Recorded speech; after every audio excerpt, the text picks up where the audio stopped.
Oh, jadi ada beberapa makanan tradisional dari Minang juga ada? Ada, itu kira-kira 25 tahun.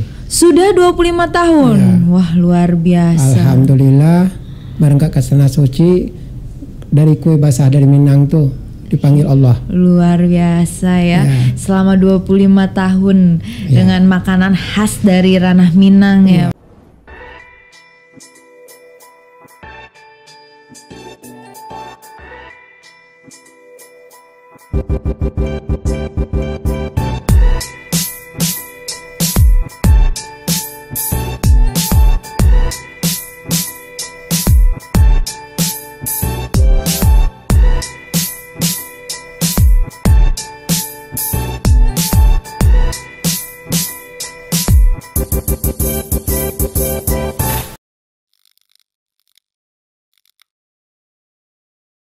Dan sana dimanapun berada, jangan lupa subscribe channel podcast Urang Awa. Dan jangan lupa untuk aktifkan lonceng notifikasinya agar dan sana semuanya bisa mendapatkan informasi video terbaru dari podcast Urang Awa. Dan jangan lupa di like juga komen ingin undang siapa di podcast Urang Awa. Assalamualaikum warahmatullahi wabarakatuh. Selamat datang di podcast Kabar Rantau yang selalu menghadirkan tokoh, seniman dan pengusaha dari tanah rantau dan kampung halaman. Alhamdulillah hari ini kita telah hadirkan salah seorang pengusaha yang luar biasa. Ada Bapak Haji Refli. Selamat datang Bapak. Kabarnya gimana Pak? Alhamdulillah sehat sekarang. Alhamdulillah sehat ya Pak ya. Di masa pandemi ini harus tetap jaga kesehatan ya Pak. Amin, amin. Ya Bapak sekarang gimana nih Pak? Usahanya nih punya usaha yang luar biasa ya Pak ya. Bagaimana Pak usahanya selama masa pandemik ini, terdampakkah atau? Kalau usaha bazarnya masih ada gangguan masih dari ada gangguan ya. Kalau usaha makanan kecil masih jalan. Masih jalan ya. Karena kita tahu ya Bapak Haji Reflis ini adalah seorang pengusaha es cindua Minang. Wah. Betul. Bapak memulai usaha ini dari tahun berapa Pak? Kalau es cendol Minang ini baru. Ya, tapi kalau makanan tradisional yang dari Minang itu seperti lopis ya, macam-macam. Oh, jadi ada beberapa makanan tradisional dari Minang juga ada? Ada, itu kira-kira 25 tahun. Sudah 25 tahun? Ya. Wah, luar biasa. Alhamdulillah, berangkat ke Tanah Suci, dari kue basah dari Minang tuh dipanggil Allah. Luar biasa ya. Selama 25 tahun dengan makanan khas dari ranah Minang ya. Kampungnya di mana Pak Haji? Kampung di Bukit Tinggi. Bukit Tinggi, asli Bukit Tinggi ya berarti ya Pak Haji ya. Mulai merantau ke tanah Jawa. Baru. Ya. Sebelumnya baru merantau ke tanah Jawa tahun 79. Tahun itu bukan baru Pak namanya kalau dari tahun 79. Ya, baru. Tahun 79 itu saya belum lahir loh Pak. Dari tahun 79 sampai sekarang berarti udah hampir 40 tahun lebih dong. Ya, lebih kurang. Tapi Bapak nggak kelihatan usianya sepertinya masih 30-an Pak. Amin. Iya, mulai dari untuk membuka usaha makanan-makanan khas dari ranah Minang ini semenjak merantau atau di kampung halaman sebelumnya juga menjual makanan-makanan basah dari ranah Minang ini? Oh, asal usulnya kakak mas saya tuh di Medan kan usaha dagang kue nih. Kue Minang? Ya, terus ya namanya Putu Bambu Medan kalau di Medan. Kalau di Medan? Ya. Di sini ya juga ada ya tiap-tiap pojok di Tangerang ini sampai Jakarta tuh belajarnya sama saya semuanya. Luar biasa. Cumanya saya bisa mantu ilmu. Kalau duit masih kekurangan jadi Tapi ilmu itu luar biasa loh, berkahnya dunia akhirat loh Pak. Berarti boleh suatu saat saya diajarin gitu Pak. Bikin kue basahnya Pak. Bisa. Mulai merantau dari tahun 79. Nah itu pertama kali merantau itu yang dilakukan aktivitasnya apa Pak? Oh, usahanya dulunya dibawa itu adik bapak ke sini di pabrik. Jadi cumanya dapatnya 10 tahun di pabrik. Habis itu kakak saya datang dari. Apa itu pabrik apa Pak? Pabrik laundry dia. Pabrik laundry selama 10 tahun. Di tahun 79 itu ya, pertama kali merantau ya. Ya, terus datang kakak saya dari kampung kalau gini udah ahli usaha. kata orang Minang kalau dibungkusnya kata orang nasi semuanya apa dibungkus kepingin tahu. Orang Minang gitu. Kalau orang Minang Jadi kalau gitu masuk kakak ada artinya adanya. Itu sudah kalau itu ya lanjut ya cari tempat usaha. Cari tempat usaha. Nah itu dagang warung 9 pokok namanya tuh ya. Warung 9 pokok. Ya. Kalau di sini warung sembako. Sembako. Ya. Nah itu mulai tahun 90 tuh. Mulai tahun 90 berusaha menjual bahan-bahan sembako. Itu di daerah mana Pak Haji? Pertamanya di Rawamangun. Pertama kali di Rawamangun. Kurang jalan, pindah ke Grogol. Ya. Pindah di Grogol, alhamdulillah udah bisa beli kubuk-kubuk kecil di sana. Ya. Nah, terus istana Pak, istana kecil Pak. Ya, tapi 7 lapis ke bawah, 7 lapis ke atas ya punya. Orang nggak bisa bikin. Iya benar Pak, benar. Itulah hebatnya orang awak ya. Nah, di selanjutnya ada orang pula terdampar, orang Minang pula di sini minta usaha dagang kue nih, saya bukakan di Kelapa Gading. Pertama kali buka di Kelapa Gading. Iya, kan saya kan lagi dagang sembako. Dia kepingin itu karena ada duit saya bukakan. Iya. Terus dia tinggalin, datang lagi paman saya. Oh ini saya udah terdampar lagi di Muara Baru, saya buka lagi itu dagang kue basahnya diselipi. Habis itu berkembang terus sama adik saya. Adik saya ke sini. Berarti awalnya niatnya nolong ya tadinya ya Pak? Ya, terus saya kasih kontrak cumanya 3 bulan. Habis itu saya kasih gerobak, suruh usaha sendiri. Alhamdulillah berkembang, udah bisa beli rumah pula dari Jawa dia.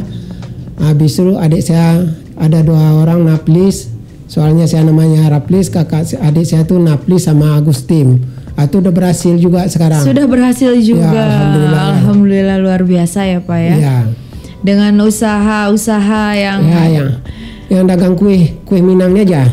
Dengan itu yang kue Minang. Kalau cendol belum. Kalau cendol belum. Berarti awal mulanya mencoba untuk membuat kue-kue basah ya, kue-kue basah dan akhirnya berkembang sampai ke Cilegon. Sekarang anak buah saya tuh udah di Lampung ada, di Palembang ada, sama di Pekanbaru. Sampai ke luar pulau Pak. Ya, di Bandung ada 2 orang. Banyak ya Pak. Ya boleh kapan-kapan saya ditolong untuk dibukain gitu Pak. Bukannya, ya namanya kalau saya itu bukan dah malas mau aja. Yang penting orang yang niatnya dulu. Benar Pak. Ya yang penting orangnya yakin niat ya Pak ya, yang berkomitmen gitu. Segala usaha apapun sebenarnya pasti bisa ya Pak ya. Ya berarti awal mula dengan usaha bahasa katanya Bapak juga sempat ikut event-event Minang juga ya? Sebelum itu saya udah terjunnya event di PT Simarekon. Oh gitu? Ya. Dengan event-event Minang itu? Bukan, ini internasional, bukan Minang, khusus bazar-bazar besar-besar itu aja. Oh untuk bazar-bazar seperti bazar UMKM gitu? Ya, tapi yang mengadakan itu pihak-pihak mall. Pihak-pihak mall. Oh iya sering ada emang event kuliner event kuliner yang ada di mall-mall berarti ya. Bapak sebelumnya sering ikut. Nah itu antusiasnya gimana tuh Pak? Awalnya bosnya beli kue. Beli kue. Iya. Terus habis itu disuruh bawahannya suruh ambil Pak Haji itu di sananya. Dia di Cibubur. Terus datang lagi Cibubur dia menyamar. Makan kue dulu. Iya ini. Terus kan belum ada HP. Iya. Belum ada HP. Terus ada di telepon umum, ada di teleponnya mau siap Pak Haji. Tapi dia nggak menjamin loh kualitasnya. Yang penting kayak di tempat yang biasa dia beli, ya udah. Terus berarti awalnya itu Bapak ditawarkan, langsung ditawarkan oleh pihak mallnya? Iya, dijemput saya ke Cibubur selama 3 tahun jemput antar gerobak saya. Oh iya? Ya. Luar biasa. Jemput antar. Dulunya pertamanya itu menjual kuenya itu 500. Jadi kalau bazar kata penitianya harus dinaikkan nanti potong persen lagi. Ya. Nah, jadi awalnya itu saya sama dia 1.000 gitu sharing profit ya. Ya 1.000 dia pertama itu. Terus sekarang udah belanja udah sekarang udah sampai 5.000 sekarang. Karena bahan bakunya udah mulai naik. Nah, itu. Karena ekonomi pun juga melonjak pesat ya Pak ya. Berarti langsung ditawarkan oleh pihak mall ya. Biasanya banyak sekali bazar-bazar justru kita yang cari Pak. Maksudnya kita cari di mana nih ada bazar di mana. Kalau ini langsung pihak mallnya datang ke Pak Haji Reflis untuk menawarkan ini ada event bazar. Luar biasa loh Pak. Pertama kali event di itu Cibubur itu? Di Kelapa Gading. Di Kelapa Gading pertama kali. Kelapa Gading tuh Itu ada tahun berapa Pak? Mulai ikut bazar tahun berapa Pak? 9. Berarti itu masih Rp500 tahun berapa itu ya? Iya. Kalau di Kelapa Gading di Semarikon tuh 2009 kila 2009. Kalau Rp500 berarti masih di bawah tahun 2000 itu ya Pak? Iya. 2010 kan berangkat ke Tanah Suci. Tahun 90-an lah ya. Iya 92. Iya, tahun 92. Iya 92. Itu mulai dengan harga Rp500 di bazar. Di bazar menjadi Rp1.000. Jadi Rp1.000 kan potong parsin lagi. Iya. Luar biasa. Tapi itu nggak masih boleh belinya nggak boleh satu per paket. Per paket? Ya kalau satu nanti orang itu minatnya beli satu-satu aja. Kalau per paket boleh dicampur, macam-macam kue boleh dicampur. Iya. Terus kita nggak rugi kantong sama kotak. Nah itu dia. Iya. Tetap ada ininya ya, ada apa toleransinya ya berarti ya. Jadi harus beli satu paket. Tapi satu paket itu harga berapa itu Pak? Kalau biasanya isi berapa? Isi 5. Isi 5 satu paket itu. Isi 5 20.000 dulu biasanya. Iya. Kalau sekarang isi 5 23. 23.000. Iya. Itu untuk harga di outlet atau harga di bazar? Bazar. Harga di bazar. Tapi Bapak terima juga pesanan-pesanan berarti ya Pak? Biasanya ya ada itu yang bapak angkatnya bawa ke hotel, ada acara bulan tahun hotel atau orang-orang apa mantan-mantan pengusaha tuh dibawa kayak catering. Kayak catering. Ya. Berarti Bapak menyediakan makanan-makanan kue basah. Bapak ini dari apa makanan kue basah sampai bisa pergi ke Tanah Suci ya Pak. Sebenarnya tekad Bapak tuh pada saat Bapak, maksudnya Bapak yakin gitu dengan jualan kue basah ini Bapak bisa, oh ya saya yakin saya bisa gitu. Apa sih Pak yang bikin yakin Pak? Enggak, dulu saya kerja di pabrik itu ditawarin ke Tanah Suci sama ya bosnya ya kan. Iya. Saya nggak siap. Karena saya nggak siap, kalau ke Tanah Suci itu nggak gampang yang dibayangkan. Memeliharanya itu yang paling payah. Iya. Nah, terus saya bilang sama itunya bosnya, boleh kalau bisa bapak saya aja berangkat, saya belakangan aja. Jadi diberangkatkan bapak saya. Pertama bapak dulu diberangkatkan. Ya bapak saya belum marhum, masih ada. Iya. Dia diberangkatkan dulu. Diberangkatkan dulu. Iya. Itu di tahun berapa itu Pak? Tuh harganya itu dia tuh hajinya tuh haji 7 juta dia tuh. Bapak saya tuh. Haji 7 juta. Iya. Tahun? Ya segitu deh, tahun berapa itu? Tahun berarti sekitar tahun 80-an ya itu ya. Tahun 80-an berangkat Bapak. 85 lah. Iya. Ya. Nah terus setelah itu? Setelah itu saya kalau ada rezeki insya Allah nanti saya pakai duit sendiri. Jadi Allah mengizinkan. Nah itu Allah mengizinkan. Terus udah dapat itu kan awalnya kan ngontrak rumah. Kita nggak ngontrak, di tahun sekarang kita ambil dari rumah kecil nih satu. Habis itu saya jalan dulu sama istri. Kita korban. Jadi korban pula 1 sapi. Jadi sekaligus 2 disembelih di kampung. Kurban dulu. Ya nanti berangkat juga, naik tangga juga. Kalau gitu kita ada harisan kita ambilnya. Kursi buat ke Tanah Suci kan nomor berangkatan.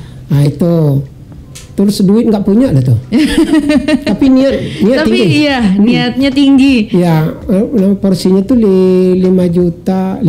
Iya. Nah, jadi 2 ke 10. Iya. Yang mau dilunasi kan kira-kira nanti 32 ongkosnya. Berangkat sama istri berdua, Pak? Ya. Nah, terus saya berangkat itu duit nggak ada, anak lagi di pondok, lagi sekolah, tapi niat tinggi. Niatnya. Ya. Alhamdulillah dipanggil lagi sama Semarikon lagi. Oh iya. Dipanggil untuk bazar lagi.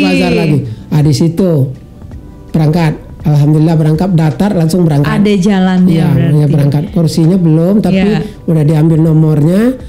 Selesai itu dipanggil Semarikon, dipanggil. Alhamdulillah.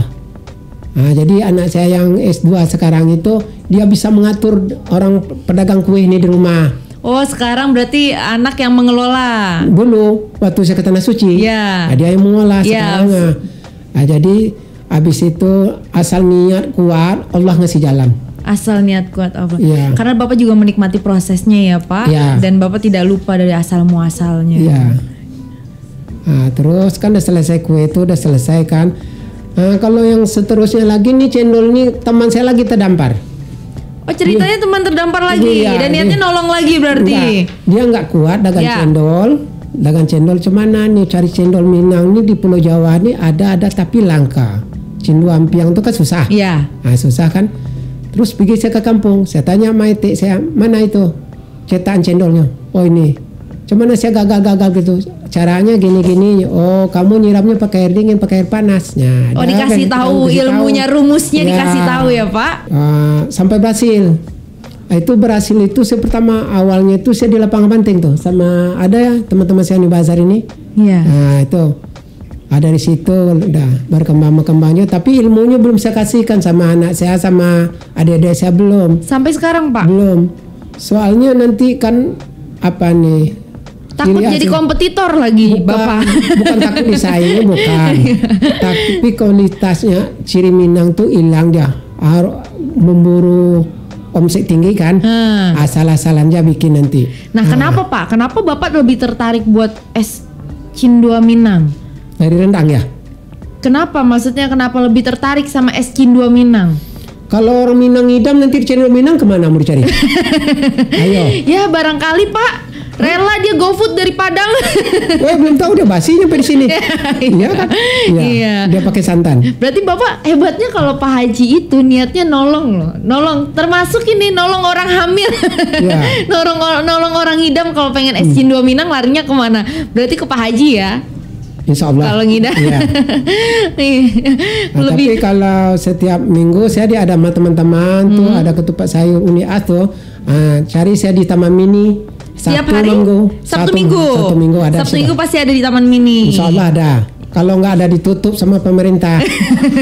Gitu. Mudah-mudahan enggak Pak. Sudah cukup Pak 2020 tuh sudah cukup. Oh ya udah. Sebentar lagi mau berganti Pak ke 2021. Iya. Jangan ditutup lagi Pak. Ya doain dong. Iya pasti. Pasti karena banyak sekali pengalaman dari Bapak yang luar biasa buat saya loh Pak. Benar-benar tekad tinggi ya Pak ya. Intinya kalau niat pasti ada jalan ya Pak ya. Iya. Tapi Bapak tetap memegang kukuh maksudnya adat istiadat Minang untuk nanti anak-anak Bapak. Yang penting itu kan kayak kue anak Minang itu kan udah bersebar sampai ke Bandung kan, yang di awalnya. Iya. Kalau cendol ini belum ada hati saya mau menyebarkan, mau ke cabangnya itu. Tapi nanti ada Pak. Insya Allah ada.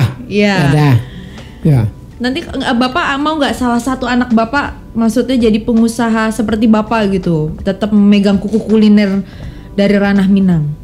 Kayaknya bayangin sekarang udah jauh dari awal saya itu dari saya melangkah dia lebih tinggi langkahnya dari saya. Lebih jauh ya lebih Pak? Jauh. Saya nggak bisa komputernya bisa komputer dan cari dagangan di komputer. Nah, saya pakai tangan cari dagangan dia pakai komputer. Kan bisa Pak sekarang lewat online. Iya justru dia lebih cepat dia otaknya.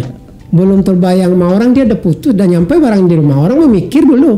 Tapi pengen ya Pak maksudnya jangan sampai adat istiadat ini hilang gitu. Ciri Justru khas itu, ranah Minang ini jangan sampai hilang gitu.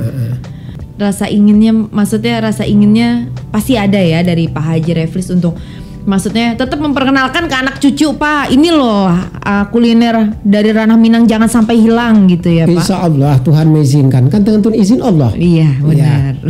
Ya. Es cindua Minangnya dibawa Pak? Belum, nanti temannya mah ada makanan dari Minang nih. Ada. Ini ada. Apa namanya Pak? Ini kalau di namanya nih, kalau di Medan namanya talam serikaya. Talam serikaya. Namanya Medan. Kalau ini kalau di Periaman namanya yang satu nih kalmai gege. Apa Pak? Kalmai gege namanya di Periaman. Kalmai gege. Iya, kalau namanya ongol-ongol. Ongol-ongol. Kalau Betawi itu Pak. Ya. Kalau di Jakarta ongol-ongol ya, Pak. Ongol-ongol. Tapi ini yang dari Minang nih, bukan ini dari Minang. Ya. Bedanya apa Pak? Hah? Pasti Bapak udah pernah nyobain dong yang versi Betawinya Pak. Bedanya apa sama yang dari ranah Minang? Misalkan ini agak pedas gitu, enggak? Enggak, tetap dari gula merah, tetap dari gula merah. Ya. Hampir sama ya Pak ya. Kalau dari ininya, kalau dari bentuk-bentuknya sih hampir sama ya, hampir sama. Terus juga ada apa ini Pak yang serikaya tadi? Ini dari ketan di bawahnya. Ketan serikaya. Nah kalau buat es cindua Minangnya Pak bisa didapatkan Sabtu Minggu di Taman Mini. Taman Mini. Kalau untuk hari biasanya? Biasanya kue-kue basah Pak. Hari biasa kue-kue basah. Berarti untuk spesial untuk es cendol Minangnya hanya hari Sabtu dan Minggu di Taman Mini. Tapi kalau ada anak-anak Minang ada acara pesta, Pak Haji siap.